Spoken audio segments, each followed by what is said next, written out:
কৃষকের জন্য একটা কৃষক কার্ড উদ্বোধন করেছে, যেটার মাধ্যমে কৃষকদেরকে সরকার সম্মানিত করেছে।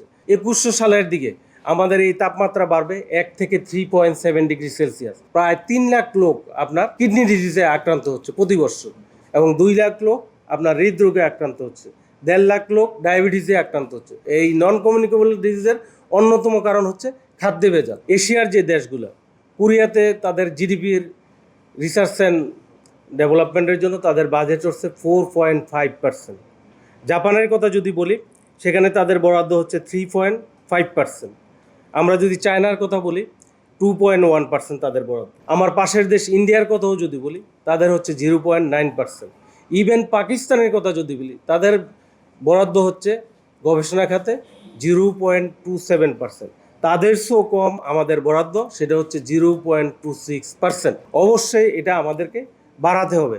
না বাড়াতে পারলে আমরা আগামী দিনের যে চ্যালেঞ্জ 2100 সালের দিকে, আপনারা জানেন যে অ্যাকর্ডিং টু আইপিসিসি রিপোর্ট, যারা ক্লাইমেট চেঞ্জ নিয়ে কাজ করে থাকে, তাদের রিপোর্ট অনুযায়ী 2100 সালের দিকে আমাদের এই তাপমাত্রা বাড়বে 1 থেকে 3.7 ডিগ্রি সেলসিয়াস, এবং লবণাক্ততা বাড়বে আমাদের 14 থেকে 27%, এবং আমাদের বন্যার প্রকোপ বাড়বে 6 থেকে 8%। সেটার বেজ ইয়ার হলো 2005 সালে বাংলাদেশে যে পরিমাণ বন্যা হয়েছে, ওইটাকে বেস করে আগামী 2100 সালের দিকে সেটা 6 থেকে 8% বাড়বে। সুতরাং এই রিলেটেড যদি আমরা গবেষণা না করতে পারি, সায়েন্স টেকনোলজি ইনোভেশন নিয়ে যদি আমরা আমাদের নিজেদেরকে প্রস্তুত না করতে পারি, আগামী দিনের সেই চ্যালেঞ্জ আমরা মোকাবেলা করতে পারবো না। বর্তমান সরকার কৃষিবান্ধব সরকার। আপনারা জানেন যে এই সরকারের বয়স মাত্র আপনার 4 মাস চলছে।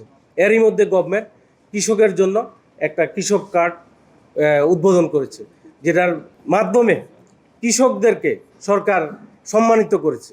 আমাদের দেশে অধিকাংশ কৃষকের তার নিজের জমি নেই। সে যদি কোনো কৃষি লোন নিতে যায়, তার কিন্তু মর্গেজ দেওয়ার মতন তার ভূমি নাই। সেই জন্য গভর্নমেন্ট এই কৃষক কার্ড দিয়েছে। এর মধ্যে অন্যতম একটা কাজ হলো, এই কার্ডটা সে ব্যাংকে দেখানোর সাথে সাথে ব্যাংক তাকে ঋণ দিতে বাধ্য থাকবে। এ ধরনের একটা উদ্যোগ নিয়েছে।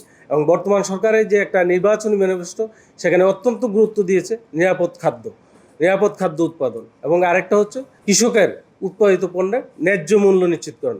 এই দুইটা ক্ষেত্রে আপনাদের যথেষ্ট ভূমিকা রয়েছে সেখানে কাজ করার। আমি বলবো, আপনারা যদি মিডিয়ার মাধ্যমে এই দুইটা বিষয়কে আপনারা ফোকাস করেন, বাংলাদেশ এগিয়ে যাবে এবং সরকারও তার সফলতা লাভ করবে। সেই ক্ষেত্রে আপনাদের ভূমিকা আমি মনে করি যে অনস্বীকার্য। নিরাপদ খাদ্যের কথা বলি, আমি এই কথাটা আসলে যেখানে যাই সেখানে বলে থাকি।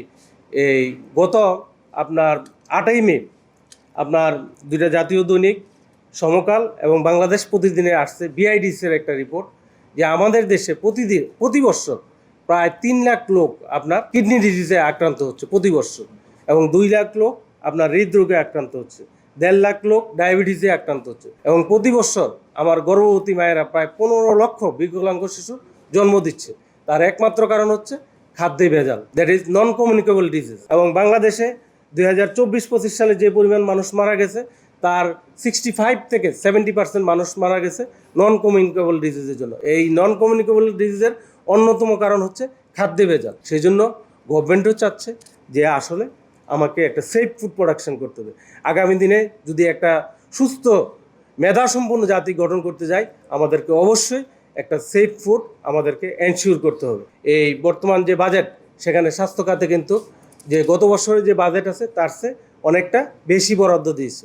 আমি মনে করি আপনাদের মাধ্যমে বলতে চাই যে স্বাস্থ্য খাতে বাজেট বাড়িয়ে এটাকে আমরা দূর করতে পারবো না। সেই ক্ষেত্রে অবশ্যই সেফ ফুড প্রোডাকশনের ক্ষেত্রে গভর্নমেন্টকে সেখানে বাজেট বৃদ্ধি করতে হবে, এবং সেটাকে সমাজের সচেতনতার জন্য আপনারা কাজ করবেন, এই অনুরোধ আমার থাকবে।